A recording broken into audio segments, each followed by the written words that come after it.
Segunda parte deste debate aqui no Instituto Politécnico do Porto, do Teatro Helena Sá e Costa. Estamos com os candidatos à Câmara do Porto. Há muitos comentários que os telespectadores estão a fazer, através da linha 68888. Vamos para a segunda parte. José Soeiro, só lhe posso dar 15 segundos, porque tinha pedido para ficar pendente. Eu acho que tem havido pouca clareza nos compromissos concretos, nomeadamente em relação a esta questão do Aleixo, porque só é possível haver outro tipo de habitação ali, que não seja a habitação para ricos, a expulsão dos pobres, se separar aquele negócio. E não houve muita clareza nas posições. O problema do empobrecimento, do desemprego, da toxicodependência, todos os problemas sociais que se vivem no Aleixo, como se vivem um pouco por toda a cidade e no país, têm uma outra raiz, que não se combate mandando prédios abaixo à bomba, que é precisamente a política de empobrecimento e da austeridade, que tem sido a lógica e a orientação do partido do Dr. Menezes, do governo que o Dr. Menezes apoia para o país. E é essa lógica de austeridade que nós precisamos também de inverter e de, a nível local, ter capacidade para responder à crise social. E essa é uma das funções mais importantes de uma autarquia, no avesso do que tem sido precisamente esta lógica do PSD e do CDS de empobrecer, de aumentar o desemprego. E isso é uma nota também muito importante, porque não é demolindo prédios que nós vamos conseguir combater a desigualdade e a pobreza. Muito bem. Dr. Rui Moreira tem falado muito das contas à moda do Porto e por isso tem elogiado muito a Câmara do Porto. Temos falado aqui das muitas carências do Porto. Parece que, e olhando para este panorama da coesão social que não existe, da reabilitação urbana que está a falhar, de imensas casas que estão desabitadas, enfim, de muitas outras situações que o Porto vive, parece que ter boas contas à moda do Porto significa algum atraso na cidade. E o senhor tem falado muito dessas contas e tem criticado muito algumas promessas que têm sido feitas para a cidade. Como é que se pode resolver os problemas da cidade não investindo na cidade? Em primeiro lugar, quando eu falei no investimento que foi feito nos bairros sociais e nas escolas, 200 milhões de euros, é um investimento significativo que foi feito na cidade nos últimos 10 anos e contrasta com o poder socialista anterior. Em segundo lugar, nomeadamente, anualmente, muito mais.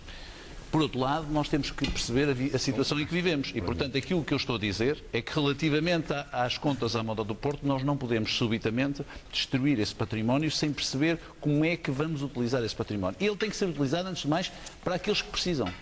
Naturalmente que todos gostaríamos que a cidade do Porto fizesse projetos. Alguns, outros não gostaria. Eu não gostaria, por exemplo, de ter um Luna Park encostado num hospital, mas é uma opção minha. A primeira prioridade tem que ser tratar dos casos que aqui descrevemos.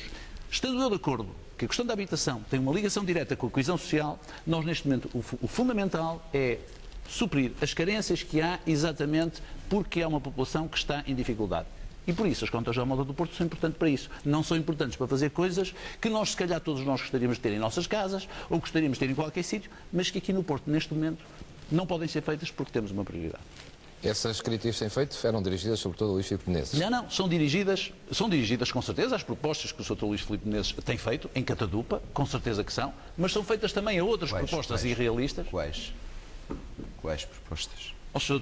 Doutor propôs, não sei se 80, se 120 propostas nos últimos tempos. Quais? Ainda, por exemplo, relativamente ao bolhão, que dizia ainda há semanas atrás que era um modelo privado, já diz que é um modelo público. Distribuiu um folheto pelas famílias da cidade a dizer que a dívida no vai ser dívida zero. A não ser que haja algum mistério relativamente a esta sua proposta, eu não consigo compreender. Não sei como é que se podem fazer projetos de investimento público, como são anunciados. Projetos que eram para ser privados agora já são públicos e simultaneamente baixar a dívida para a dívida zero, ao mesmo tempo baixando as rendas, construindo 69 órgãos em igrejas, pondo areia nova, etc., praças quadradas. Desculpe, eu não consigo perceber. Se conseguir explicar, a mim não me consegue explicar. Vou tentar, Dr. Menezes. Consigo, Sr. Rui Moreira. E primeiro pedia-lhe que não fosse demagogo. O senhor, como está... eu é que sou demagogo. Demagogo. Mas começo, se me permite, com uma pequena nuance ao Dr. Pizarro. Sr. Pizarro, eu disse vacinação, sabe que vacinas? Onde o Estado Social recuou. Rotavírus... O Estado Social chama-se PSD, Sr. Rotavírus e meningite pneumocócica. Portanto, quando algumas pessoas sorriram, é porque o senhor fez demagogia. O Estado deixou de pagar a vacinação da rotavírus e da meningite pneumocócica, que afeta principalmente os estratos sociais mais baixos, e eu quero vacinação igual para os ricos e para os pobres. Em relação ao talvez seja melhor mudar de governo. Sr. Rui Moreira, eu sempre propus o mesmo modelo para o bolhão. O que eu disse é que o concurso o concurso de concessão do estacionamento de superfície foi lançado pelo Dr. Rui Rio, acoplava um encaixe financeiro suficiente para cobrir os custos do bolhão. E o senhor que propõe escadas rolantes de 1 quilómetro, desde o rio até ao mar, é que me vem falar de projetos megalómanos e projetos ridículos. Ó, Sr. Rui Moreira, eu tenho aqui artigos seus, em catadupa, a criticar os popós do Dr. Rui Rio. E hoje é um grande apoiante dos popós do Dr. Rui Rio. Se alguém muda de posição com muita facilidade, olha, e tenho aqui outro artigo seu a dizer o líder ideal para a região e para a Junta Metropolitana, pela sua experiência e capacidade, é o Dr. Luís Filipe Menezes. Foi há 4 anos, já eu era presidente há 10. Portanto, se alguém muda de opinião, Sr. Rui Moreira, não sou eu. Eu vou-lhe dar um exemplo. Na revista Sol, no jornal Sol, o Sr. disse que ia manter-se como Presidente da Câmara de Gaia até ao fim do seu mandato, até o último dia. E no mesmo dia disse que ia sair. E nós ainda não percebemos se saiu, se não saiu. Portanto, o senhor muda de opinião. Mas não seja ridículo, até ao fim, até 3 semanas das eleições. Quando é ridículo, Sr. olhe bem para as propostas que fez para o Porto, olhe para o mandarim, para o hebreu, para as crianças e para essas coisas, para os 69 órgãos, e para mandar substituir a areia do molho com direito com areia do creme. Sr. Rui Moreira, onde é que o senhor mostra-me um papel onde se fala de 69 órgãos? Eu não sabe. Já vamos. Não sabe. O senhor atira bocas. Olha, não, o senhor é que já faz tantas propostas. Há 39 órgãos. O senhor é que se esquece, é que de facto já se esqueceu da ponte. Outro dia o senhor confessou que já não se lembrava do túnel e dos pontos. Sr. Rui Moreira, eu tenho aqui artigos da fusão da cidade. Antes de eu falar de pontes, da fusão da cidade. Propôs pontes. Quer que eu lhes dê? Eu vou dar olhos, estão aqui. Mas eu tenho as suas propostas. Deixa-me ouvir Manuel Pizarro. Júlio Magalhães, eu tenho 3 princípios que acho que são absolutamente essenciais para o futuro da governação da Câmara Municipal. Primeiro, sobretudo numa circunstância tão difícil como esta que nós vivemos no país e no Porto, onde há milhares de pessoas a passar muito mal, dar prioridade às pessoas. Nós temos que abandonar esta lógica da prioridade às obras, por isso o Dr. Menezes encontrará outros textos a propor pontes. Eu tenho a garantia, não gasto um tostão a fazer novas pontes para Vila Nova de Gaia. Não me parece que seja prioritário. Acho que há muito mais a fazer pelo emprego e pelo bem-estar das pessoas no Porto do que gastar dezenas ou centenas de milhões de euros em projetos que eu considero que são faraónicos, megalómanos e que ainda têm uma agravante, é que partem de uma lógica de transporte rodoviário, ao contrário de beneficiar o transporte público e o transporte em meios suaves, que é o que deve ser uma prioridade para uma cidade que tem uma agenda energética moderna. A minha segunda questão tem a ver com a participação das pessoas. Eu acho que nós temos que governar a Câmara envolvendo os cidadãos do Porto. Se há coisa que fez força desta cidade ao longo de séculos, foi ser uma cidade intensamente participada pelas pessoas. É o maior defeito da governação que agora acaba no Porto. É o divórcio em relação à iniciativa dos cidadãos e das instituições que eu vou promover. Uma grande parte do que eu tenciono fazer na Câmara, no fundo, é um papel de articulação e de mobilização da energia da cidade. E um terceiro aspecto muito relevante é o assunto das contas. Eu entendo que o que se deve garantir, e eu gostava de saber o que é que pensamos todos sobre essa matéria, é que a Câmara do Porto continue a pagar a fornecedores abaixo dos 30 dias. Eu não acho que possa ser de outra forma. Essa é uma forma de fazer as contas que beneficia os projetos de investimento. Mas isso permite-me dar uma resposta. Pois claro, eu vou ajudar as escolas a financiarem os livros escolares das crianças que não têm meios para os comprar. Não vou gastar dinheiro da Câmara a pagar livros escolares a quem tiver meios financeiros para os adquirir. Acho que sobretudo numa circunstância de carência económica, isso não tem nenhuma lógica. Nós temos que concentrar os meios para aqueles projetos e para aquelas pessoas que verdadeiramente deles necessitam. Distribuir tudo a todos conduz, evidentemente, a uma situação que não é financeiramente sustentável. Vai faltar dinheiro em algum sítio. Alguma coisa vai ficar por pagar ao fim do dia se nós fizermos essa política de dar tudo a todos, mesmo àqueles que manifestamente não necessitam. Pedro Carvalho também queria falar? Não, eu acho que estou a assistir aqui a este debate e voltamos outra vez à questão da memória histórica e depois parece que não há aqui figuras que estão conectadas a um conjunto de partidos que têm feito uma política. Quer dizer, quando nós falamos hoje em coesão social e emprego, é preciso dizer, por exemplo, que este governo do PSD e CDS, estão aqui 2 candidatos desse governo, destruiu 332 mil postos de trabalho em 2 anos.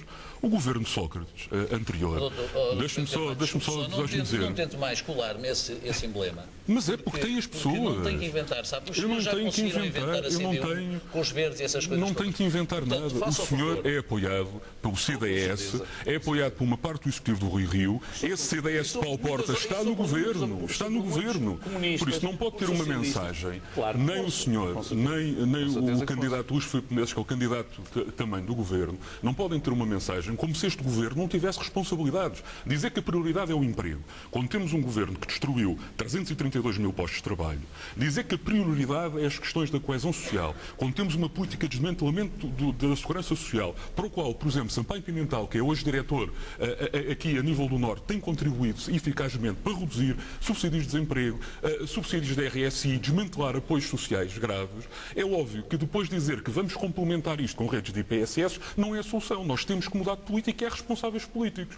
Da mesma forma, o governo Sócrates, durante o período em que exerceu a sua influência, prometeu criar 150 mil postos de trabalho e o que é que fez? Destruiu 239 mil postos de trabalho. E é isto que é necessário ter, é que as pessoas estão fartas de ouvir aquilo que são as promessas e depois as preocupações, quando sabem que, a nível de coesão social e de emprego, isto são, sobretudo, políticas nacionais. A Câmara tem a capacidade de incentivar, tem a capacidade de dar algumas respostas, mas se não se modificar as políticas, é óbvio que ninguém pode prometer, como promete o Dr. Filipe Menezes, criar 20 mil postos de trabalho. Quer dizer, isto não faz sentido rigorosamente nenhum. Agora, a Câmara pode ser um incentivador e um facilitador, dando respostas concretas. Por exemplo, a nível social, a questão da habitação social. Não estou a dar razão. Aquilo que eu estou a dizer é que há responsabilidade. E há responsabilidade. Está bem, mas então não podemos ter a leitura das duas caras e das duas faces. Por exemplo, as questões a nível dos bairros sociais. Sim. Foi aprovado um regulamento de gestão do parque habitacional que é um verdadeiro terrorismo social. Limita o acesso às pessoas à habitação social, transforma as pessoas em caixotes com transferências forçadas e faz uma lei dos despejos a nível social. É uma vergonha que este regulamento esteja a ser distribuído depois de 5 meses de lutas, agora desde dia 5/9, e as pessoas completamente assustadas, num período de discussão pública que não queria. O senhor, se vencer as eleições, vai ter uma vereadora, por menos, que votou a favor deste regulamento. Agora, o senhor, aquilo que eu gostava de dizer é contra, vai revogar este regulamento, o Dr. Luís Filipe Menezes vai revogar este regulamento, e já agora, o Dr. Manuel Pizarro vai revogar este regulamento. É que é necessário que todos os candidatos que estão aqui se classifiquem na questão da revogação. Porque aquilo que não se pode ter é duas caras. E ter pessoas que votaram uma coisa e não votaram outra. E se me der a resposta, hoje, eu, na próxima reunião de Câmara, dia 17, vou apresentar novamente, como já apresentámos, uma proposta para revogar o regulamento. Se o Dr. Luís Filipe Menezes, que representa o PSD, o senhor que representa uma parte do Executivo hoje do atualmente Presidente do Rui Rio e do CDS, disserem que estão a favor da revogação, no dia 17 lá estará a proposta para ver então como é que é. Porque então temos a maioria para votar a revogação, que é algo que é um quinto da população que vive nos bairros sociais. Foi em julho. Rui Moreira, e depois Dr. Menezes, vamos lá. Quanto à questão do regulamento municipal, há questões que o regulamento municipal contém com as quais eu não estou de acordo, principalmente em situação de emergência. Estamos a falar no caso de familiares de pessoas que têm habitação social e que subitamente não podem voltar a viver com as pessoas de família. Não, e a minha também está na nossa proposta. Dito isto, quanto a despejos, que fique claro.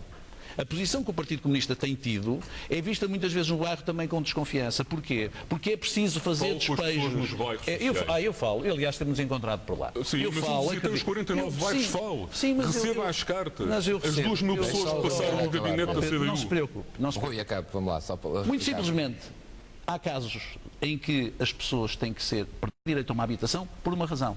Porque lá dentro dessa habitação não estão de facto a habitar. Estão a praticar lá atos ilícitos. Mas isso não é a questão. Mas muitas vezes vocês no artigo 43, no artigo 23, na limitação de acesso, não tem a ver com isso. A questão tem a ver com as injustiças que são feitas. Mas vai defender a revogação? Defende a revogação? Defende a revogação do regulamento. É isso que eu quero. Defende. Dr. Menezes. A revogação deste regulamento para apresentar. Pedro, deixa eu ver o Dr. Menezes. Obviamente que eu revogarei e farei um novo regulamento. A primeira questão. Os candidatos vão, coitados, vão ter que abjurar o que juraram há umas semanas atrás. Quer falar? Eu sei que a minha pergunta o estorva, mas responda lá este comentário. Qual é a pergunta? Articulou-se com os seus candidatos que ainda em julho votaram a favor deste regulamento? É que eu sabe que eu tenho autonomia em relação ao meu partido. O senhor talvez não tenha, parece que anda lá tudo partido e dividido. Eu tenho autonomia, eu penso pela minha cabeça. O senhor é o candidato do Partido Comunista, eu revogarei o regulamento, permitirei a imediata inscrição de familiares, tal qual o Dr. Rui Moreira também defendeu, e abrirei um debate que tem que meter associações de moradores organizadas, associações de condóminos organizadas e haver um grande consenso político-partidário na Assembleia Municipal para aprovar um regulamento em que se presume que é possível compaginar a autoridade com a humanidade. Então, eu tenho aqui o compromisso que dia 17, antes das eleições, para honrar os compromissos que foram dados aqui pelos candidatos, irei apresentar, porque já percebi que tenho maioria para votar esta proposta. Agora compreendo que eu não sou candidato do CDS. Pronto, Nuno Cardoso, agora. Guilherme Rego vamos ouvir todos. É uma das suas. Vamos ouvir só o Nuno Cardoso rápido. É óbvio que também revogarei esse regulamento, que é extremamente injusto. É bem ver a unanimidade. É extremamente injusto. Dia 17 vai estar revogado. Está revogado. É extremamente injusto. O que é preciso é, de facto, uma gestão humanizada junto do bairro, falando com as pessoas e resolvendo os problemas com as pessoas.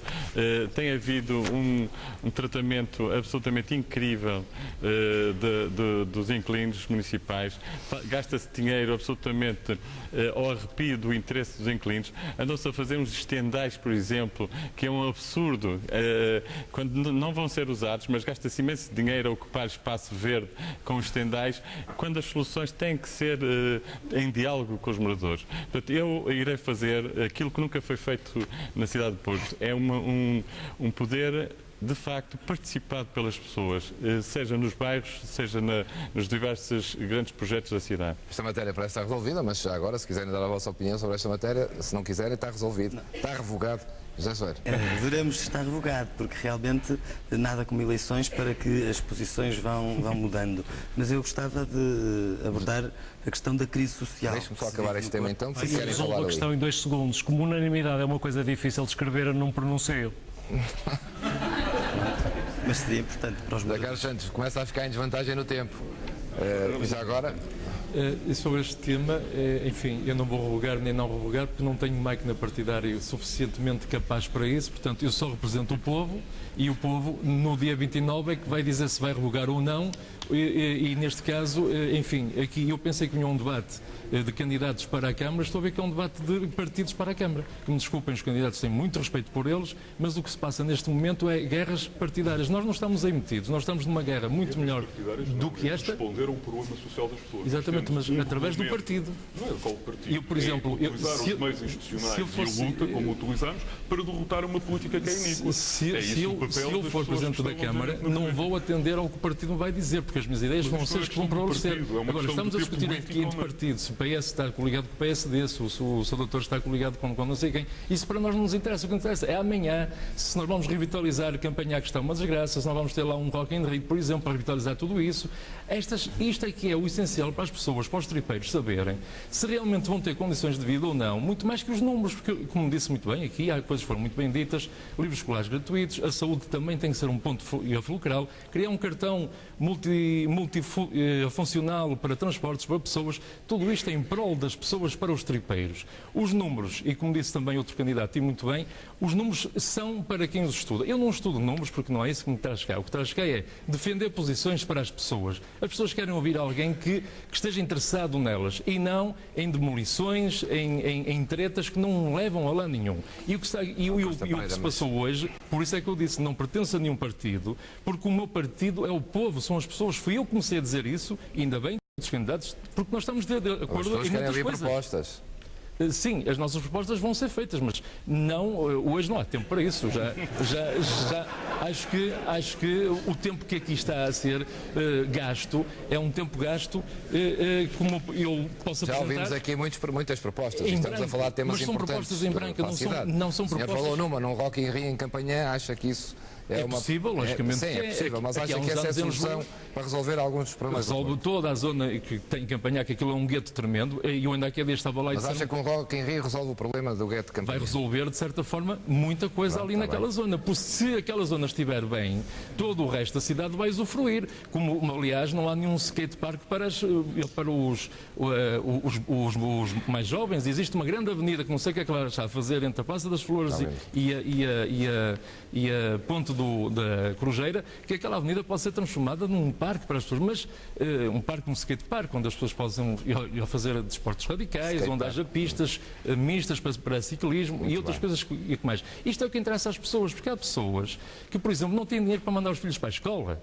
não têm saúde, há pessoas que não têm medicação, não saem à rua porque não têm poder económico para poder fazer. Morre-se atualmente no Porto, isso é que tem que ser dito, morre-se atualmente no Porto por falta de condições. E isto é que eu queria ver os seus candidatos a dizerem perentoriamente o que é que vão fazer depois de ganhar as eleições, qualquer um, se ganhar, e a proposta que tem imediatamente a fazer, se eu ganhar eu vou fazer isto imediato. Mas porque... já estão aqui a dizer isso, mas pronto. Eu não ouvi, não percebi. Isso é a responsabilidade dos candidatos. Mas não percebi. Há um problema gravíssimo no Porto que não é só do Porto, tem a ver com o país inteiro, mas tem a ver sobretudo e assim como o Silo Alto, não é? O Silo Alto pode ser ali agremiado várias associações, dar guarita a associações, à arte, cultura.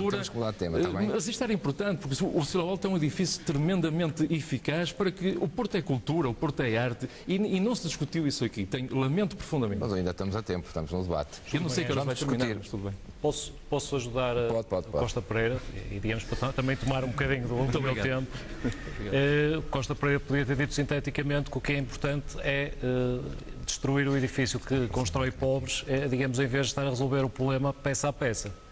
E eu estava a tentar ser sintético, porque há aqui coisas neste debate, há aqui um tema que não está devidamente, digamos, abordado, embora o Dr. Menezes já o tenha tocado, e eu acho que é um dos temas que mais devia ser falado aqui, que é o seguinte: o Porto não tem massa crítica, portanto, o Porto não tem uma economia de escala ao nível do que nós estamos aqui a tentar demonstrar. Portanto, o Porto hoje são 200 e tal mil pessoas. Há uma tendência enorme para a desertificação da cidade, portanto, é indiscutível. Também, em termos de indústria e de comércio que deveria estar aqui na cidade, ele foi-se esvaziando, digamos, para a periferia. E nós, mais do que estarmos aqui, digamos, a defender esta quinta, que é o Porto, deveríamos também estar a pensar nas estratégias que temos de ligação com os municípios que são nossos vizinhos. Portanto, eu estaria aqui a introduzir o tema do órgão supramunicipal.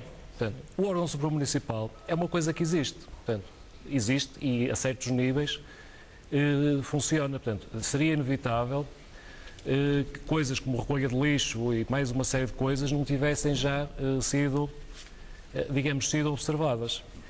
Agora, depois há aqui um problema que se tem que levantar. Portanto, nós temos a ilusão da democracia, estamos a eleger pessoas para as câmaras municipais, e entre as nossas câmaras municipais e o Governo Central há uma coisa que é um órgão supramunicipal que nós não elegemos diretamente ninguém para lá. Portanto, que ainda para cúmulo, depois cede a uma lógica de... Não estou a acusar de más contas à moda do Porto, mas estou a acusar de fugir às contas públicas. Depois há coisas que moram no órgão supramunicipal que nós temos que são perfeitamente desadequadas. Nós temos, por exemplo, uma autoridade metropolitana dos transportes que não tem funções. Simplesmente são pessoas que não têm funções. Portanto, não fazem fiscalização, não sabem o que é que vão propor. Provavelmente, se alguém for lá, eles perguntam: e o que é que nós vamos fazer? Não é? Vocês têm soluções? Têm alguma proposta? Não existe. Portanto, digamos, há uma questão que nós temos que assumir. Fala-se de questões como a marca Porto. Também gostava de falar da marca Porto. Mas depois não conseguimos nos conciliar devidamente e de uma forma democrática com os municípios que nos estão à volta, de forma a aumentarmos a nossa economia de escala, 1,5 milhão de habitantes, por exemplo, portanto, Gaia, Matosinhos, Maia, portanto, digamos, organizar de uma forma consistente para, a nível de todos os equipamentos e de tudo o que seja possível, alavancar a economia da cidade do Porto para níveis de cidades, por exemplo, da Alemanha. Portanto, isto é uma coisa que nos falta. Nós permitimos-nos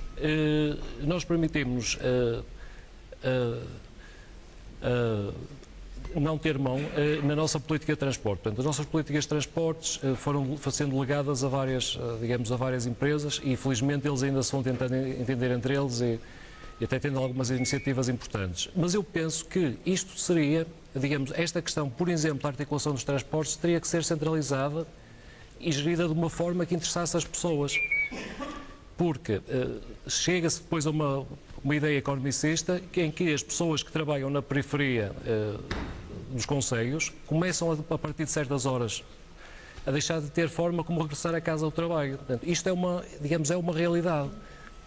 Outros equipamentos que nós temos, por exemplo, o Porto de Leixões, não consegue atingir a dimensão que deveria atingir e que poderia, por condições, digamos, marítimas e digamos, atingir, não consegue atingir, porque nós temos aqui umas formas de a ferrovia, por exemplo, não funcionar. Portanto, a norte chega-se a Nino e de Nino para cima, via única, cheia de curvas e cheia de problemas.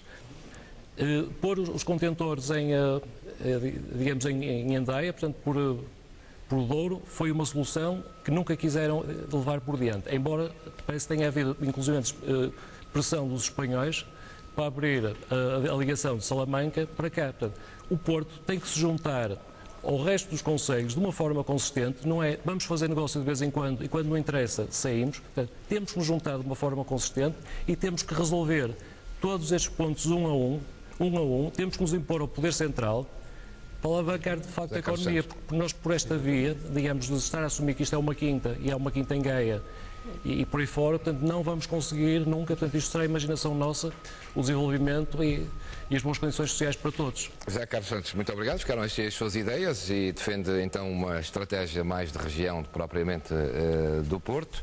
Queria passar agora para um tema que também José Ferreira diga, estou de olho a dar tempo, você está com menos tempo, diga. Exatamente, não, porque quem ouvir este debate parece que o Porto e o debate sobre o Porto é uma coisa à parte do que se passa no país, na Europa e no mundo.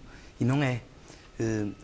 Uma grande parte dos problemas que os cidadãos do Porto vivem são problemas que resultam de projetos políticos, de escolhas políticas às quais os diferentes candidatos estão vinculados. Quem é que tirou o passo social aos idosos e aos estudantes? Quem é que aumentou a renda? Quem é que aprovou a lei das rendas que promove os despejos, não apenas na habitação, mas também no comércio? Quem é que cortou salários? Quando se cortaram os salários e as pensões, quais foram as vozes que se ouviram de alguns destes candidatos, nomeadamente dos que estão vinculados aos partidos que estão no governo? É que, quer queiram, quer não, cada voto do Dr. Menezes, e sabendo que o Dr. Rui Moreira não é filiado em nenhum partido, mas é verdade que cada voto na candidatura do Dr. Rui Moreira vai ser utilizado pelo CDS e na candidatura do Dr. Menezes pelo PSD para reforçar e dar nova legitimidade às próprias políticas de austeridade que têm governado o país. E, portanto, nós precisávamos também no Porto de enfraquecer essas políticas e essa orientação e de virar à esquerda. E para isto é preciso também uma revolução cidadã que traga mais democracia à cidade. Eu penso, por exemplo, que a perpetuação das pessoas nas mesmas funções políticas ao longo de anos, necessariamente com os vícios que isso comporta, eu penso que isso não é positivo para a democracia. E acho que nós precisávamos de um outro entendimento da densidade democrática de que a cidade precisa. Por exemplo, referendos locais. O Porto não poderia ter os cidadãos a participar em referendos locais. A única experiência de um conjunto de cidadãos, 10.000, que se organizaram para pedir, para sugerir, para propor à Assembleia Municipal a realização de um referendo local sobre a questão do Palácio, precisamente porque se opunham à concessão privada, que aliás mantém-se como ameaça, pelo menos do que eu percebi de duas destas candidaturas, concessão privada dos Jardins do Palácio, isso foi rejeitado pela Assembleia Municipal. Aliás, com os votos do PSD, do CDS e do próprio Partido Socialista, infelizmente, que também não apoiou esse referendo. Ou outras coisas, orçamentos participativos, ou coisas simples. Faz sentido, no século XXI, as revistas municipais continuarem a ser, e não é só no Porto, porque em Gaia tem as mesmas características, que são órgãos de difusão e de promoção dos seus presidentes e não formas de exercício do debate, da reflexão de que a cidade precisa sobre a sua memória, sobre a sua identidade, sobre os seus projetos. Nós precisamos desta participação, ou de coisas elementares do ponto de vista da transparência democrática e que não existem e que não têm existido. Eu penso que nenhum candidato tem falado sobre isto. Por exemplo, divulgar online todas as contratações, todos os ajustes diretos que a Câmara faz, para que os cidadãos possam fiscalizar. Abrir as reuniões da Câmara à participação da população, porque grande parte destes problemas, se as pessoas puderem falar pela sua voz própria, dos seus problemas, do conhecimento de vida que têm, certamente encontrar-se-ão outras soluções. No Porto, na Câmara Municipal, um cidadão pode ir lá uma vez por ano e não pode voltar. E a Assembleia Municipal nem sequer tem instalações que possam acolher mais de 24, penso que são 24 cidadãos. Ora, são coisas que não fazem sentido do ponto de vista da exigência de cidadania e democracia que hoje nós precisamos, no Porto como no país. Está nos programas também de alguns candidatos a participação, pelo menos a promessa da... Sim, mas eu avancei ideias concretas que dessas ideias ficam aqui. Trazer mais densidade a essa democracia. Dr. Luís Filipe Menezes, falamos do tema do emprego, que cresceu em Gaia, como sabe, onde o acusaram também, e uma das críticas que fazem é que há muito desemprego em Gaia, há no Porto também, mas o senhor promete empregos. Como é que, e que propostas temos para resolver um problema que é um dos maiores... Sobre o desemprego e até sobre Gaia, trago aqui um livrinho para lhe oferecer. Depois pode fazer fotocópias para distribuir por outros candidatos. Não é verdade que o desemprego tenha aumentado em Gaia. O desemprego em Gaia era de 6,9% da região norte quando eu entrei para a Câmara e hoje é de 6,9% da região norte. E mais, Gaia é uma cidade dormitório e, portanto, as pessoas perdem o emprego por todo o distrito e por toda a região e inscrevem-se no centro de emprego de Gaia. O que aconteceu em Gaia foi que lá estavam sediadas as empresas de mão de obra intensiva que partiram no primeiro ciclo da globalização, do calçado, do têxtil, da indústria de componentes. E nós conseguimos repor no comércio, nos serviços e mesmo na indústria os empregos que se perderam exatamente com a partida de empresas industriais. Com o quê? Com políticas públicas que fizeram com que o Corte Inglês fosse para Gaia, com políticas públicas que fizeram com que houvesse privados a construir uma marina, com políticas públicas que permitiram a construir hotéis como o Hitman, ou que todas as cadeias, por exemplo, da logística da alimentação tenham 1 ou 2 equipamentos em todas as freguesias de Gaia, só aí criaram 8.000 postos de trabalho. Portanto, esta é a realidade. Agora, contudo, sabemos que são fundamentalmente as políticas de Estado, que são aquelas que influenciam o emprego e a economia. Nós temos que dar aqui um empurrãozinho. E o empurrãozinho pode ser dado através da reabilitação urbana, o empurrãozinho pode ser dado através de uma política de turismo mais agressiva. Nós já propusemos que o Porto possa candidatar-se a ser um centro de turismo de congressos, sediado em 4 grandes prémios Porto, pagos pela iniciativa privada. Nós temos que fazer lobby diretamente em Bruxelas para captação de investimento e para captação de fundos comunitários, como muitas cidades europeias fazem, por cima do Estado. Nós temos que ter uma pequena agência de desenvolvimento onde esteja o poder político, mas as empresas, os agentes económicos, para ir por esse mundo fora e aproveitar a oportunidade da globalização para trazer investimentos. De outra forma, não podemos toda a vida passar o tempo a queixar-nos que a culpa é exclusivamente do centralismo. É daí que vai buscar os 20.000 empregos que estão prometidos? Eu penso que se nós não ambicionamos em 12 anos, que é o ciclo político autárquico, ter políticas intersetoriais, proativas, que sejam capazes de fazer isto, olha, por exemplo, a nossa universidade pode e deve competir por 400.000 estudantes dos países emergentes de classe média, do Brasil, da América do Sul, da África subsaariana, que estão a procurar a Europa do Sul para a formação e educação. A nossa universidade, com o apoio político e com o apoio do Estado, pode ir competir por essa vinda de estudantes estrangeiros. E esses estudantes estrangeiros terão atrás de si os seus familiares, terão oportunidades de negócio. Portanto, temos que fazer pela vida de acordo com estas variáveis. Manuel Pizarro, sobre o emprego. Eu julgo que esta questão do emprego é uma questão central, que tem a ver com as políticas nacionais. E devo dizer que definir números, do meu ponto de vista, é absolutamente demagógico. Dizer que se vão criar 20.000 empregos, o Dr. Menezes poderá sempre, se não os criar nestes 12 anos, criá-los nos 12 anos seguintes em Gondomar, e haverá sempre uma hipótese de ir progredindo nessa matéria até resolver o problema do emprego. Eu acho que nós temos que olhar para o problema do emprego de 2 formas distintas. Há um problema de curto prazo, que é uma emergência social nacional, que tem a ver com aquilo que nós podemos fazer no Porto em matéria de facilitar o investimento no comércio, facilitar o investimento no turismo e a questão da requalificação urbana. Acho que são as coisas que, do ponto de vista imediato, podem permitir melhores resultados, exigem agilidade por parte dos serviços da Câmara. Cada investidor tem que ser visto como um aliado do município e não tem que ser obrigado a passar uma via sacra burocrática no município, mas existe também uma mudança de política no país. Isto também se vai discutir nas eleições autárquicas, porque evidentemente que se o IVA da restauração continuar a 23%, o que vamos assistir nesse setor é continuar a perder emprego e não ganhar emprego nenhum. E por isso também estas eleições também têm esse significado especial. Porventura, nunca nenhuma eleição autárquica, sem deixar de ser relevante para a cidade, teve tanta relevância para a política nacional, porque de facto é preciso avaliarmos se estamos ou não de acordo com as políticas que o Governo tem seguido, que são políticas duramente anti-económicas. A outra questão tem a ver com uma perspectiva de médio prazo. Nessa nós temos que reforçar a ligação à Universidade do Porto, ao Politécnico, na criação de condições para acolhimento de projetos empresariais inovadores e dos jovens. O meu projeto âncora nesta matéria será a transformação do antigo matador industrial em Campanhã, no Centro Empresarial de Campanhã. Eu acredito que esse é um projeto que pode mudar a face da zona oriental do Porto, atraindo para ali empresas que saem dos centros de incubação da Universidade, há várias que têm saído do UPTEC, incubando empresas. Todas as incubadoras que existem no Porto estão sobrelotadas, criando um setor especial para o audiovisual, particularmente urgente no momento em que o governo do PSD e do CDS, com a cumplicidade dos agentes políticos locais, está a desmantelar o centro de produção do Porto da RTP. Estamos a assistir ao filme que estava anunciado, retiraram o programa da manhã com maior visibilidade. Esse programa está hoje a ser produzido em Lisboa com mais custos e com menos audiência, arrastou menos audiência do Jornal da Tarde que se lhe seguia.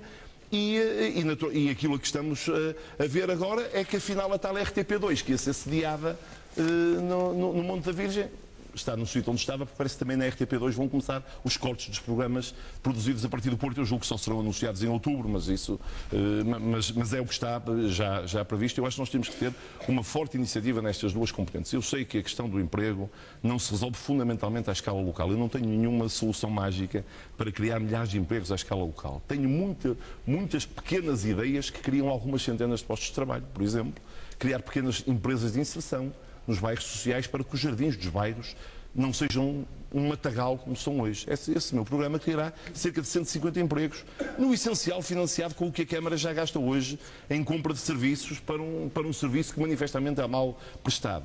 Um programa, esse sim, com algum custo para o erário municipal, para apoiar as IPSS na contratação de 300 novos profissionais para alargar as equipas de apoio domiciliário. O mais importante problema social que o Porto tem é o problema de solidão das pessoas idosas, muitas delas dependentes. O Porto tem 55 mil pessoas com mais de 65 anos, mais de 30 mil vivem sozinhas e alguns milhares delas precisam deste apoio. Eu não concebo que haja lista de espera para apoio domiciliário. Isto quer dizer que há pessoas em grandes dificuldades que estão à espera, e as IPSS já estão a fazer mais do que aquilo que podem. Em alguns casos, o que eu farei é criar condições para 300 novos postos de trabalho nesta área. O bolhão reabilitado, de acordo com o meu projeto simples de mercado de frescos, terá condições de estar operacional em meados de 2015, com a criação de 300 a 350 novos postos de trabalho. Eu acho que é desta soma de pequenas iniciativas que nós podemos encontrar uma solução que dê esperança já às agora, pessoas. Rui Moreira, esta questão do desemprego faz parte, é uma parte estratégica. É uma das nossas prioridades, mas o desemprego só se pode combater através do crescimento económico. Para ter crescimento económico, há instrumentos que o município não tem, só o Estado tem. Há outros instrumentos que o município pode adquirir e pode resolver. Como?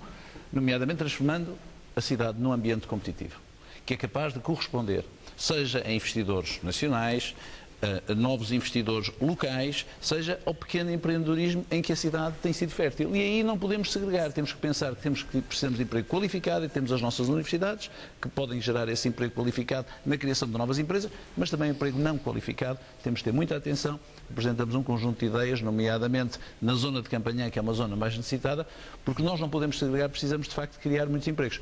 Quantificá-lo neste momento parece-me que de facto é demagógico. Pedro Carvalho, já agora. Nós tivemos neste último mandato, só para dar o exemplo, 5 desempregados inscritos por dia nos centros de emprego no Porto. E isto é um aumento brutal. Mas, como eu já disse há pouco, a questão aqui essencial é que, se não se mudar a política que, no fundo, está a alimentar esta corrente de desemprego e de alastramento da mancha de pobreza, há que se possa fazer, independentemente dos incentivos camarários que podem ser dados. Nós, neste momento, temos duas questões concretas que achamos que podem contribuir a médio e longo prazo para gerar dinamismo económico e para gerar postos de trabalho. E aqui numa assunção de atrair investimentos, que é a ideia que nós temos vindo a afirmar dos condomínios empresariais. Ou seja, a nível de um plano estratégico municipal, que terá vários objetivos, definir zonas da cidade, as zonas que se acham mais propícias a um desenvolvimento, até para apoiar a própria reabilitação urbana, e criar zonas da cidade onde há incentivos fiscais, que podem ir até isenções de derrama, isenções de licenciamento, até com participação de custos em rendas, água e luz, e apenas nestes locais criar estes incentivos para ver se empresas aí se fixam, nomeadamente pequena indústria compatível com o tecido urbano e que possa apoiar a reabilitação urbana. Isto podia ser um complemento que depois gera o seu dinamismo natural. Estas empresas necessitariam de serviços de proximidade e esses serviços de proximidade de apoio às empresas gerariam outros serviços de proximidade de apoio ao comum dos cidadãos, desde a pequena tabacaria à pequena mercearia ao pequeno café. Aquilo que nós pensamos também é que temos que criar um balcão único na Câmara para a questão de poder aqui haver algo que ajude e facilite os investidores. E depois a participação coletiva dos agentes económicos. Nós queremos criar o Conselho Económico e Social do Porto, que reúna semestralmente e onde estejam representadas as associações setoriais e patronais e as associações sindicais, de um ponto de vista de ver quais são as grandes estratégias que podem ser definidas do ponto de vista da cidade. Agora, há um elemento essencial. Sem o repovoamento da cidade, se nós não conseguimos garantir o repovoamento da cidade e criar este mercado social de arrendamento, nomeadamente até trazendo o movimento cooperativo como um parceiro estratégico desta reabilitação urbana, ao contrário do que hoje se passa com os segmentos privados mais especulativos, se nós não conseguimos inverter esta tendência, é óbvio que também não vamos conseguir criar o dinamismo que queremos na cidade. Nuno Cardoso. A Revolução Cidadã, que já aqui foi falada, vai-se conseguir com a vitória de uma lista verdadeiramente independente e que consiga unir os portuenses. Como já se viu, estamos muito divididos, muito partidos, mas temos todos muito boas ideias. E essa lista cidadã de Nuno Cardoso, que o primeiro ato formal de campanha eleitoral foi escrever todos os outros candidatos, convocando-os para uma reunião para definirmos aquela matriz de ideias comuns pelos quais devíamos lutar. Não teve resposta, mas terá uma resposta no dia 30, porque eu convidarei todos os eleitos para fazermos parte de um executivo. Toda a energia será necessária para, de facto, fazermos com que o Porto seja grande e que seja respeitado em Lisboa. Eu voltei a essa ideia do respeitado em Lisboa, porque todos estes cidadãos que aqui são concorrentes, todos eles são políticos no ativo e todos eles têm averbado grandes derrotas do Porto perante Lisboa. E, portanto, não sei como é que vão conseguir melhorar agora as suas ferramentas de defesa da cidade e da região. Nós precisamos de um Porto mais independente. Nós temos que voltar a ter a gênese e a matriz genética da cidade de Porto, que é a independência perante Lisboa. O Porto sempre foi a cidade com o foral mais cedo, que obteve o foral mais cedo no país, foi sempre uma região virada para o estrangeiro, virada para o comércio estrangeiro e, portanto, com uma grande independência de Lisboa. É essa matriz que nós temos que voltar. E, portanto, nós temos que ter nas nossas mãos a gestão das empresas públicas, dos STCP, do Metro, das Águas de Douro e Paiva, dos lixos. Nós temos que gerir e temos que exigir de Lisboa o reconhecimento e a equidade no tratamento. E não temos conseguido. E, portanto, só um Porto unido, um Porto que esteja para lá dos partidos. Os partidos têm dividido muito, os partidos têm feito muito mal à democracia neste momento, porque os cidadãos já não acreditam nos políticos. E, portanto, só uma revolução cidadã, como aqui dizia o Soeiro, é que é possível reverter tudo isto.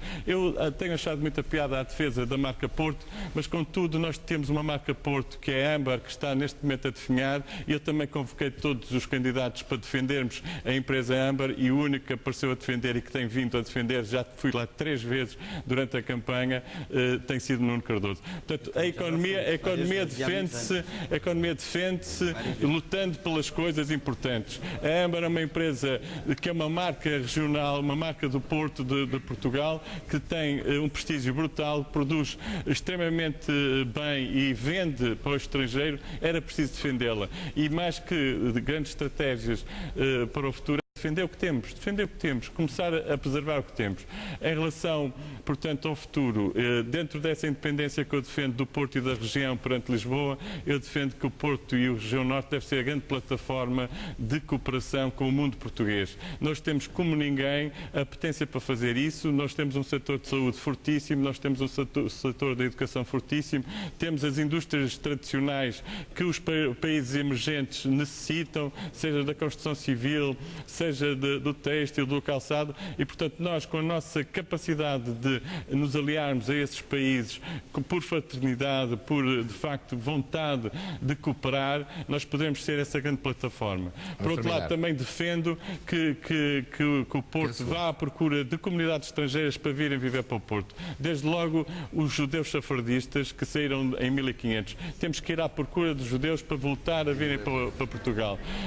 Temos que ir ao Brasil numa ideia de trazer comunidades a habitar no Porto. Só assim é que conseguimos reabilitar o Porto à custa de investimento estrangeiro, mas numa lógica de comunidades e não numa lógica pontual, como está a fazer o Ministro Paulo Portas com os passaportes dourados. Não, nós temos aqui de buscar comunidades que sejam, de facto, porventura, importantes para a reabilitação da cidade e da economia da cidade. Carlos queria falar, diga. Eu queria falar, eu peço desculpa ao Dr. Nuno Cardoso, mas há uma coisa que lhe queria dizer. Nós não recebemos carta nenhuma sua. E o MRPP é candidato à autarquia desde o 25 de Abril. Só uma vez é que não foi. Eu vou dar a morada da sede. Peço desculpa. Eu peço desculpa, mas não recebemos. Não se preocupa, mas só soube muito mais tarde, no dia 5 de agosto, que vocês eram candidatos. Mas repare que nós somos candidatos à Câmara desde o 25 de Abril. Eu não sabia, meu amigo.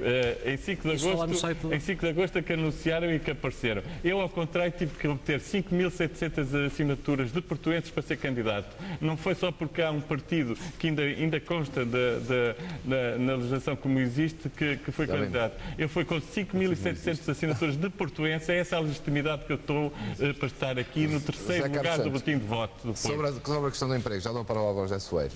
Sobre a questão do emprego, eu pegava ali no que o Dr. Pedro Carvalho eu esperava que tivesse dito e não disse, que é a análise em que é que representa o desemprego. O desemprego representa, num sistema capitalista, uma forma de esmagamento do próprio emprego. Portanto, se nós não liquidarmos esta forma de sistema capitalista, nunca vamos liquidar o desemprego que há neste momento no Conselho nem no país. Portanto, a questão terá que passar, obviamente, por uma mudança de sistema. Portanto, senão o desemprego vai se manter, talvez vá crescer ainda mais. Os empregos vão ser cada vez mais mal remunerados, portanto, as pessoas vão viver cada vez mais uma vida de miséria. Qual é a sua sugestão para criar empregos, Zé Carlos? Uma das sugestões que eu comecei por avançar e que depois os Luís Magalhães não aproveitou a boleia e mais ninguém, aproveitou, embora se tivesse dito que para isto melhorar tinha que se aumentar, a economia tinha que crescer, mas ninguém aproveitou a boleia e dizer uma das formas de aumentar a economia é criarmos economia de escala, aumentarmos a nossa escala. Portanto, nós vamos manter cidade do Porto com 200 e tal mil habitantes, espero que corra bem e daqui a 4 anos sejam os mesmos, não seja ainda menos um pedaço. Portanto, isso será, a forma que se terá que abordar o problema do desemprego. Portanto, não há outra forma possível senão uma mudança de sistema. José Soeiro. Eu espero que o Porto e que o projeto para o Porto não seja, ao nível do emprego, a situação que existe, por exemplo, em Gaia, que é o concelho com o maior número absoluto de desempregados. E mesmo o emprego que criou, dou um exemplo, o El Corte Inglês, é uma catedral da precariedade. Ora, o desemprego e a precariedade são o que limita hoje a vida das pessoas e também dos jovens, porque a precariedade não nos permite ter projetos autónomos, ter direitos. E, portanto, eu acho que há propostas concretas que se devem fazer e que se podem fazer. Uma, eu acho que é possível transformar o Porto numa autarquia livre de precários, de precariedade, de contratos precários. Aliás, proposta que tem sido avançada por os movimentos que têm lutado contra a precariedade. De duas maneiras. Primeiro, não admitir que a própria autarquia, como acontece em Gaia, como acontece no Porto, recorra a falsos recibos verdes, a contratos, a empresas de trabalho temporário que alugam os trabalhadores aos sítios onde eles depois realmente vão trabalhar, nomeadamente nas áreas de enriquecimento curricular. E, portanto, a autarquia tem que começar por dar o exemplo no combate à precariedade. E também pode estimular, utilizar os prestadores da RSI, como hoje acontece com os exatamente, e mais, e a própria Câmara pode exigir a todas as empresas com quem contratualiza, a todos os fornecedores, a garantia de que não recorrem ao trabalho precário. Porque se recorrerem, a Câmara não deve trabalhar com esse tipo de empresas ou de instituições. condições. Por outro lado, eu ouvi aqui vários candidatos falarem de derrama. E até ouvi já o Dr. Luís Filipe Menezes e o Dr. Rui Moreira falarem de isenções de derrama, como forma... O Dr. Luís Filipe Menezes já falou, o Pedro Carvalho referiu-se também a isso. Eu penso que isso é errado, porque a derrama é um imposto sobre os lucros das empresas e apenas sobre as empresas que têm lucro. E baixar a derrama, ou isentar a derrama, ou acabar com a derrama, é um favor escondido aos grupos económicos que têm lucro, nomeadamente centros comerciais e grandes superfícies, banca, seguros, petrolíferas, aqui na zona do Porto. E, portanto, eu não concordo com essa ideia. Acho que é uma ideia errada. Pelo contrário, eu penso é que o que se deve fazer é aproveitar o que a autarquia pode recolher em derrama, que é pago por estes grupos e sobre os seus lucros, e no ano passado foram 9 milhões de euros aqui na cidade do Porto, e pode aproveitar esse dinheiro para dinamizar a atividade económica local. Economia social, profissões ligadas à área social, profissões emergentes, apoiar todo esse tipo de atividade económica. E para desenvolver o emprego, é preciso valorizar a identidade e o património que o Porto tem. Sobre isso, certamente, teremos também... Agora, sobre o emprego, só para terminar, Costa Pereira. Sobre o emprego, dizer isto, e eu penso, desta forma, como disse ali o candidato, eu até nem sabia que o partido do Pedro Carvalho não existia, mas eu para ver se existe. Você confirma que também troca nomes como eu. Pedro Carvalho não é ali. Peço desculpa. Zé Carlos Santos. Isto foi para ficar 1 a 1. Já com azar, Zé Carlos. Lembra-se a série. E tem muita força e vai continuar a ter muita força no Porto. Mas é assim, nós temos que ver, nós temos que ter um Presidente de Câmara suficientemente capaz para ficar afastado do centralismo. Eu aqui queria ajudá-lo também, ao candidato ali, que há pouco me ajudou. Nós vimos o exemplo da Holanda, não existe uma capital que concentra tudo. E nós vimos o que é que a Holanda tem e o que é que Portugal tem, um país pequeno. O Porto está situado numa mancha aqui da Península Ibérica tão forte, tão rica, e o Porto por si só é um shopping a céu aberto. Se nós conseguirmos criar as condições ideais para que as pessoas voltem, eu tenho aqui algum receio, pelo que eu ouvi, que daqui a 5 anos, em vez de sermos 233 mil votantes ou qualquer coisa assim, sejamos para 150, porque com todas estas políticas que nós temos até agora, nestes 12 últimos anos, foi um desastre total para esta cidade. Eu temo que um dia destes, em vez de estar a concorrer a qualquer coisa no Porto, o Porto já seja um grande hotel para estrangeiros. E para dizer o seguinte, se nós conseguimos criar as condições ideais de habitabilidade, as pessoas que vivem no centro, na Baixa do Porto não têm garagem. Há que criar estacionamento gratuito em certas horas para quem vive, para atrair as pessoas. Se esse shopping a céu aberto que eu quero fazer da Baixa do Porto, esse tal shopping que já noutras eras existiu e que as pessoas proliferavam por ali, dar condições, dar comunidade, trazer habitantes, trazer comércio. Há ruas fechadas que eu não entendo porque é que estão fechadas. Só passam peões porque eu às vezes combino reuniões na Baixa, as pessoas fogem da Baixa. Não querem ir à Baixa porque é difícil estar na Baixa. O estacionamento é caríssimo estar na Baixa. Se nós conseguirmos convergir, mas temos que ter uma política muito forte e capaz para enfrentar o centralismo que em Portugal tem que ficar aqui bem vincado. O centralismo em Portugal existe. Se formos governados, e eu aqui tenho todo o apreço pelos candidatos que estão aqui, pelos partidos, porque, inclusive, eu sou amigo de muitos, enfim, eu sou cidadão, agora candidato, mas tenho pena que não se tivessem candidatado como independentes, porque as tantas teriam outras ideias muito melhor, porque têm muito valor. Quando temos um partido por trás a mandar, as coisas tornam-se mais difíceis. Temos aqui pessoas com valor extremamente alto. E esse tal shopping que eu falo já desde há muito tempo, fechou quase. Metade da cidade, da Baixa do Porto, que é o coração da cidade, que depois faz trabalhar todo o resto da cidade, só aí que serão criados centenas de empregos que e aí poderia haver uma política de empregabilidade para os portuenses, para os tripeiros, para os residentes não terem que apanhar transportes, não chegar atrasados, e também o comércio abrir mais vezes à noite, aos sábados e também aos domingos. Se dinamizarmos tudo isso, só aí são criadas centenas de postos de trabalho. E muito isso bem, é um dos pontos. Não é preciso ir muito mais longe, mas nós estamos num eixo perfeito com Espanha, com outros países. Nós somos, neste momento, pela segunda vez consecutiva, o melhor destino de férias do mundo. Não aproveitamos nada. Aliás, esta Câmara nada aproveitou. Daí chegamos a esta posição. Muito obrigado, Costa Pereira. Está feita a ronda pelo emprego. Vamos para a cultura, que é outra das áreas que as várias candidaturas se propõem como estratégicas para estas eleições. Dr. Luís Filipe Menezes, o senhor tem feito muitas propostas na área da cultura. Neste particular, eu estou Acha que o Porto está em déficit? Estou de acordo com o Dr. Rui Moreira, que nisso é muito coerente, na medida em que um dos escritos que fez, dos muitos que escreveu, diz, infelizmente, Uma política cultural da atual Câmara e a liderança do Porto de 2001 foi erradicada de forma mais eficiente do que os arrumadores. Estou de acordo com isso. Agora precisamos ter propostas em concreto. E então? E as propostas passam por começar em acreditar em instituições da cidade. Não é possível que, por exemplo, a Seiva Trupe esteja numa situação dubitativa quanto à própria lógica de gestão do equipamento que ocupa há 10, 12 anos. Temos que dar estabilidade institucional a instituições como a Seiva Trupe. Temos que apostar em outras instituições ancestrais da cidade com uma história e que não têm sido apoiadas. O Círculo Portuense de Ópera, por exemplo. Temos, hoje em dia, criadores ao nível de bairro que têm que ser apoiados, pequenos movimentos associativos.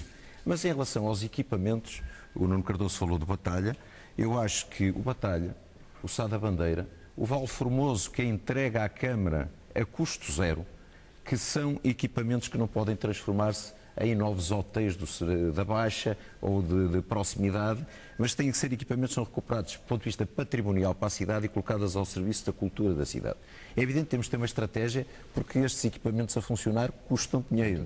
Portanto, temos que para cada um deles encontrar uma vocação em que o financiamento público possa ser relativamente reduzido. Agora, não podemos capitular para a situação de os deixar demolir. E não sei qual é a opinião do Nuno Cardoso sobre isso, por exemplo, em relação ao Batalha, mas eu penso que em relação ao Batalha e ao Sá da Bandeira existem boas condições para, por exemplo, através de permutas com outro património municipal, passar com rapidez para a propriedade municipal esses equipamentos e vem aí o CREN 2014-2020, se for necessário, pequenas obras de intervenção. Temos que gerir de uma forma mais enquadrada a panóplia de equipamentos que temos. Temos muita coisa para uma cidade pequena europeia. Rivoli, Carlos Alberto, São João, Coliseu, Serralves, Casa da Música. É preciso colocar toda esta gente em conjunto, a dialogar, a conversar, a ter uma estratégia específica para cada um dos equipamentos e depois promovê-los no exterior.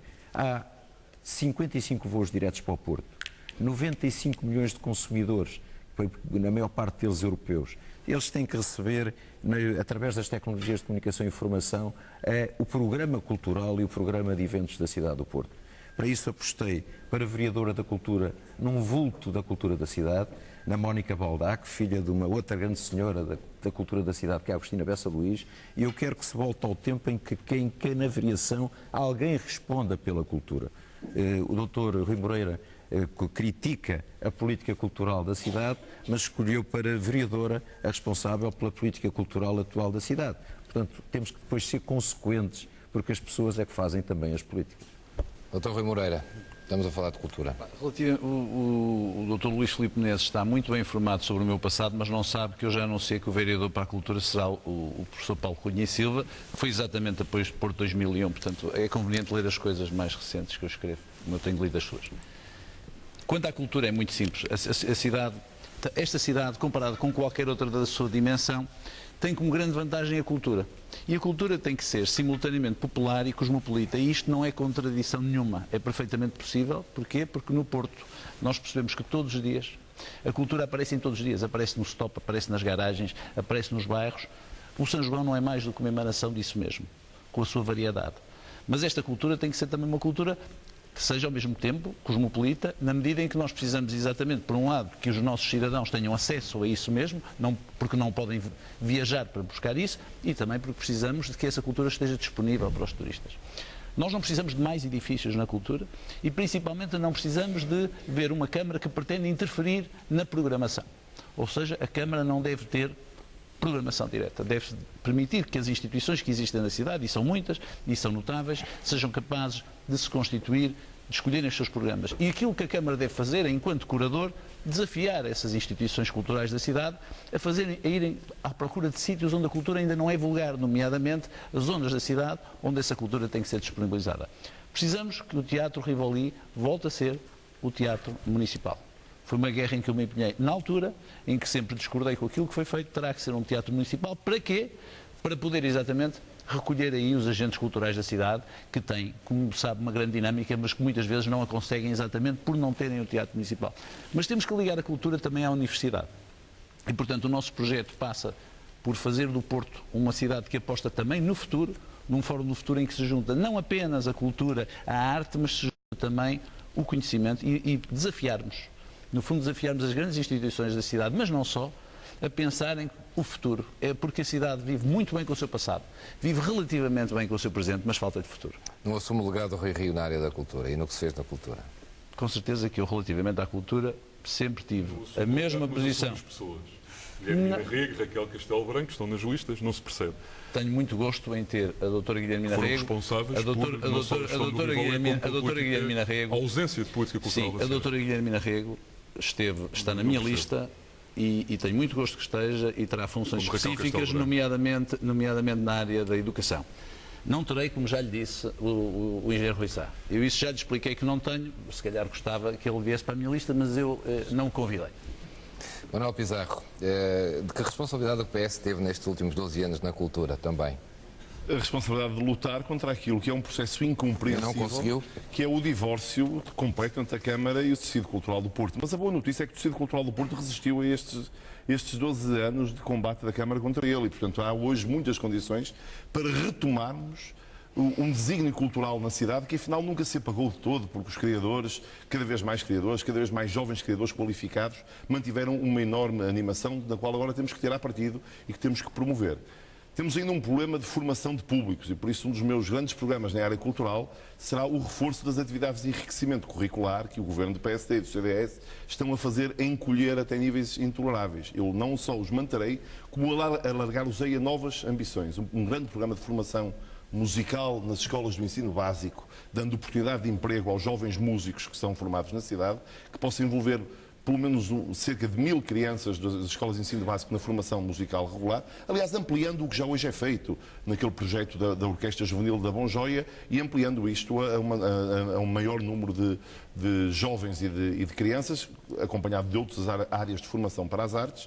A devolução do Rivoli à cidade, isso parece-me essencial. Eu promoverei um concurso para a contratação de um programador para o Rivoli, que com um caderno de encargos transparente assegure o Rivoli como grande espaço de confluência das diferentes formas de criação cultural da cidade e depois, sobretudo, a valorização dos conteúdos, a conceptualização da articulação entre as diferentes instituições. Um grande corredor das artes que começa a algures no Centro Português de Fotografia, que possa abranger o Museu Soares dos Reis, que é uma programação mais conhecida pela cidade, tem uma extraordinária coleção de pintura portuguesa do século XIX, que possa tirar partido da Galeria 111, em frente ao Palácio, que tem uma magnífico depósito de coleção de pintura portuguesa do século XX, que promova as galerias de Miguel Bombarda, que se articule na Praça Coronel Pacheco e no Largo Alberto Pimentel com o bairro dos livros, que começa na livraria académica e vai até à livraria Lelo, com livrarias e alfarrabistas, e que se misture com o setor das artes performativas, do espetáculo, o Carlos Alberto, o futuro Teatro de Bolhão, cujas obras estão a acabar na Rua Formosa, no antigo Palácio dos Condes de Bolhão, o Rivoli devolvido à cidade, o Sá da Bandeira, o Coliseu e, claro, o Batalha, que tem que ser devolvido como sala de cinema e o Teatro São João. Eu acho que isto criará no Porto um extraordinário circuito de oportunidades para os criadores. Isto não é obra de infraestrutura, há algumas requalificações, mas no essencial do que eu estou a falar é oportunidades para os criadores, um programa de animação muito intenso, que seja bom para os portuenses, para a qualidade de vida dos portuenses e que crie extraordinárias e renovadas oportunidades para quem nos visita, aumentando os pretextos e os motivos para vir ao Porto. José Soeiro. A cidade resistiu, é verdade. Houve quem continuasse a programar, houve quem continuasse a criar, mas a cidade sofreu com a hostilidade que o PSD e o CDS tiveram em relação à cultura nestes últimos 12 anos. E nós precisamos de romper com essa herança e com quem reclama também esse legado aqui na cidade. Claro, é preciso olhar para as instituições da cidade em primeiro lugar, para as grandes instituições, hoje mais institucionalizadas, Casa da Música, Serralves, o Teatro São João, para as escolas de teatro como esta, onde nós hoje nos encontramos, ou como a Academia Contemporânea do Espetáculo, ou como o Ballet Teatro, olhar para os recursos críticos que a cidade tem e para os espaços que foi construindo, espaços que nasceram da iniciativa resistente das pessoas, como a Fábrica da Rua da Alegria ou o Stop, por exemplo. E a Câmara tem que articular essas instituições com a cidade, assegurar essa ligação à cidade, mas não deve exercer nenhuma tutela sobre essas instituições e muito menos sobre a sua programação. e tem um papel muito importante, obviamente, em criar equipamentos públicos que possam ser a âncora da política municipal, como, obviamente, tem de ser o Rivoli devolvido à cidade. Nós, aliás, vamos estar no dia 17 de setembro no Rivoli para fazer uma noite de Rivoli livre, aberto a quem quiser aparecer. São todas e todos bem-vindos. Muito bem. Mas o Rivoli, obviamente, é uma âncora dessa política. Mas há outras questões que é preciso trabalhar, como o património, a identidade ou a memória, que têm sido muito desprezadas também aqui na cidade. José Carlos Santos, agora se tem alguma proposta para a cultura. Isto é outro dos aspectos que é pena não estar cá a senhora, porque, digamos, é escultora, portanto, a segunda da lista, é pena não estar cá. Portanto, eu aproveitava ali a boleia do Dr. Manuel Pizarro para lhe fazer uma pergunta. Quando falou daquelas livrarias todas, entre elas passava na Feira do Livro ou passava completamente ao lado? Sim, eu tenho o compromisso de fazer a Feira do Livro. Pois pronto, isso, digamos, é outro aspecto curioso desta cidade e deste último ano, que é impossível não falar e até não causar uma certa irritação. Pronto. Em relação à cultura, eu penso com um bocado do que era o património do Porto 2001, que neste momento já está liquidado, portanto, irreversivelmente liquidado. Por outro lado, talvez a aposta do Porto de 2001 não tenha sido, digamos, a mais acertada, porque criou-se umas infraestruturas e fez-se uma programação e depois o que se veio por aí fora não é a cultura portuguesa. Portanto, foi um modelo de cultura da Europa Central que foi importado e metido cá à pressão. E, digamos, ainda continuamos a perdurar, digamos, neste modelo. Portanto, digamos, isto será um aspecto importante, realmente, que as infraestruturas e tudo o que venha, portanto, não seja uma cultura contida e académica e de modelos que não são, digamos, o nosso. Portanto, e nós o que devemos procurar aqui é as nossas raízes. Portanto, tudo o que se faça deveria ser neste sentido, então patrocinado por a Câmara Municipal deverá ser sempre neste sentido. Já agora Costa Pereira, meio minuto. Eu queria saber também, eu ia colocar a questão, mas não vou conseguir porque não tenho tempo para a resposta. É saber quanto é que custa a cada pessoa depois a ir ver essa cultura, se vai ser muito caro, se a Câmara vai participar ou não.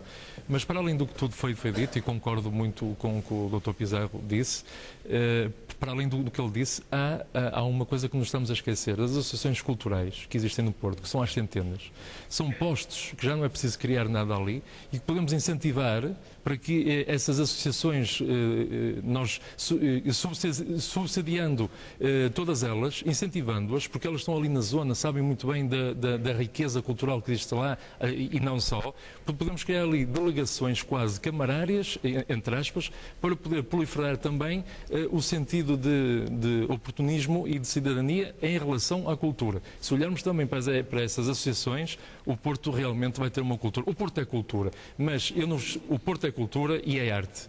Não há dúvidas nisso. O Porto é das cidades mais ricas da Europa em cultura e arte. Só que fomos apagados novamente digo, o centralismo, enquanto não acabar aqui, todas essas propostas são muito bonitas, são muito engraçadas, mas depois, ao longo de 20 anos, nada é feito, nada é posto em prática, porque os partidos não deixam, porque estão a viver em Lisboa. Um dos eixos de desenvolvimento, até económico e social do Porto, é obviamente a cultura, que tem uma valência económica até fortíssima. E aquilo que nós defendemos é que houve uma ausência de política cultural. Nós queremos devolver o Porto da Cultura à Câmara, queremos que esse Porto da Cultura tenha uma programação própria em parceria estratégica com os agentes da cultura local e com as escolas de ensino artístico que existem na cidade, nomeadamente as quatro escolas públicas. Queremos criar um programa Porto, Cidade da Cultura, de 1,5 milhões de euros anuais, exatamente para apoiar a criação e divulgação artística, garantindo que parte deste programa é para apoiar os agentes locais que hoje não recebem nenhum tipo de subsídio. Queremos devolver os dois palcos, o Teatro Campo Alegre e o Teatro Rivoli, em uníssono, para serem os palcos da cidade e, sobretudo, adaptar o quartel de São Brás para ser uma casa de todas as artes e todas as culturas, para experimentação, até com uma ideia que nós queremos incentivar a criação do cinema e uma indústria de audiovisual no Porto, retornando às nossas origens. Nuno Cardoso, não posso mais. Teatro Sá da Bandeira. Já foi falado aqui, por acaso. Eu tive a honra de estar a presidir esta magnífica cidade, exatamente no evento da Capital Europeia da Cultura. Eu era o Presidente da Câmara nesse ano e o Porto, de facto, tem equipamentos fantásticos, tem criadores fantásticos e a cultura é o core desta cidade, é aquilo que distingue esta cidade perante a região e é um elemento absolutamente decisivo na aposta do turismo. Só com uma cultura muito forte nós poderemos robustecer a nossa aposta do turismo e, portanto, para mim, a cultura vai ser a grande aposta. Muito obrigado. Queria aqui dizer que não é fácil fazer um debate com 8 candidatos. Atrevo-me a dizer que o Porto tem um leque de candidatos extraordinário à Câmara Municipal do Porto e o objetivo deste debate foi precisamente que cada um pudesse trazer aqui as suas ideias e as suas propostas para o debate. Seria mais fácil fazer debates a 2 ou a 3 ou a 4, que trariam provavelmente mais dinâmica e provavelmente mais polémica aos debates. Às vezes é isso que se quer de cada uma das estações de televisão, até para conseguirmos mais audiências, mas o objetivo dos debates no Porto Canal tem sido estes, tanto em Gaia, como em Matosinhos, como agora no Porto, como vamos fazer para a semana em Braga, depois em Vila Real e em Aveiro. A ideia é que os candidatos tragam propostas, tragam ideias para que os eleitores fiquem esclarecidos e no próximo dia 29 votem em consciência e, sobretudo, bem esclarecidos. Acho que os candidatos que concorrem à Câmara do Porto conseguiram esse esclarecimento hoje aqui no Porto Canal. Agradeço a todos, muito obrigado pela vossa presença, um abraço. Daqui a pouco voltamos aqui ao Teatro Helena Saia Costa para ouvir as reações dos candidatos e depois, logo a seguir, no Porto Canal, um novo debate para a análise deste debate. Boa noite, até já.